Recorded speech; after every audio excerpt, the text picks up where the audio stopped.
everyone, welcome back to the show. Now, if you've been with us during the entire show, then that means that you've learnt a lot more about your vehicle than you did when you started watching, and that's because Mr. Lal Ahlawat has been with us and he's been sharing his insights on how you can really go about making the best use of your vehicle so that your vehicle and yourself and your people you love are protected at the end of the day. And before the break, we were just touching on the subject of hybrid vehicles, and Lal, you were actually speaking about the fact that hybrid vehicles, the era might be being taken over by something else as well.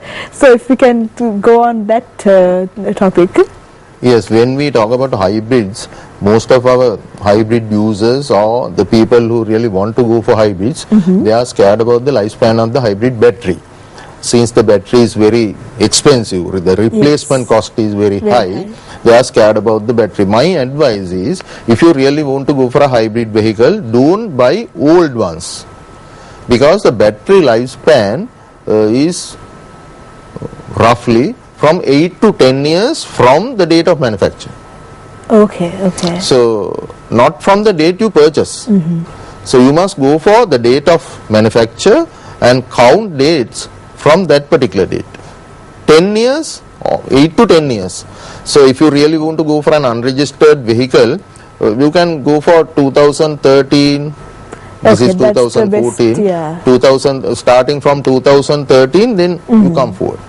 So, then you have some time left. Of course. And especially when you want to purchase a vehicle, hybrid vehicle, you must take it to a proper workshop where they have the right facilities to check the condition of the battery. You can't go anywhere. You have to go to a specialist. Almost all the workshops, they don't have this particular facility to test the hybrid battery. Okay.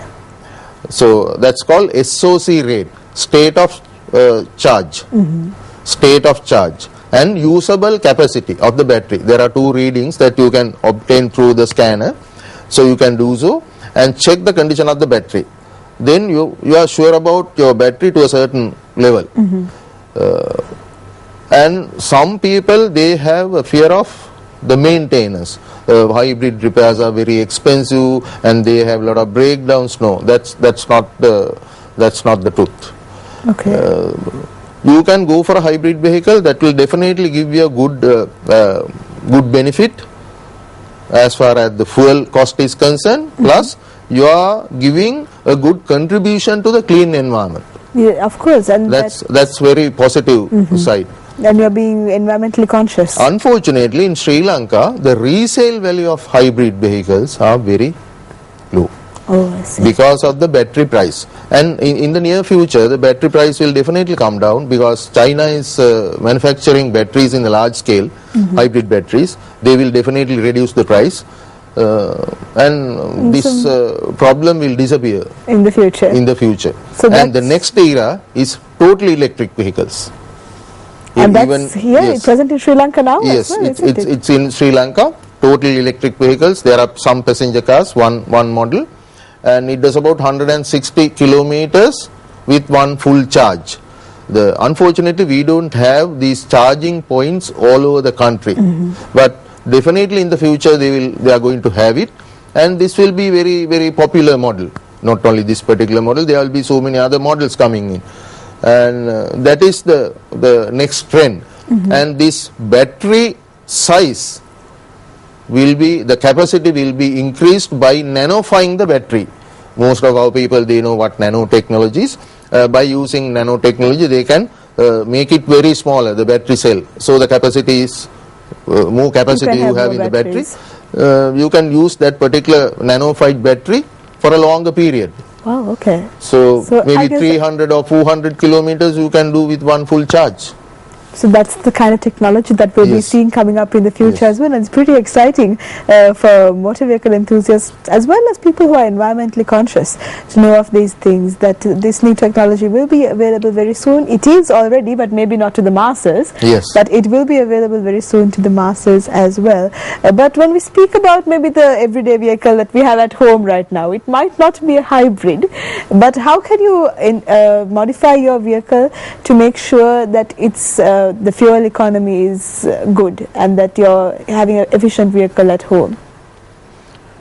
I would say not to modify. Most of the modifications will lead you to a high consumption. Oh, Because okay. people put broader tires. Sometimes fancy skirtings, you see, spoilers and all that. So you Yes. make the vehicle weight move. So additional weight is always a high consumption. Plus a bigger tire is always high consumption. Always stick to the original specs. That is the best. And I will give you one good tip for good consumption. Okay. And this is very, common sense. There's no engineering involved. When you generate power in the engine, you use that power to move the vehicle. So what is the force? I'm asking you a question. What is the force you put against this power? You generate power, but again you put some force against this power. That's your brake force. Yes. So don't brake your vehicle unnecessarily. Brake it only when it's highly necessary. Because there are certain drivers, they used to accelerate the car, rev it up, at high speeds they go to the color lights.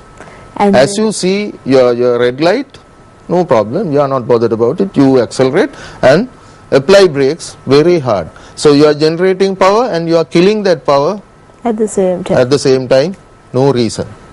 So you are wasting your fuel. So likewise, you do your acceleration smoothly, apply brakes smoothly. No hard braking, no unnecessary braking. You will definitely increase your fuel consumption.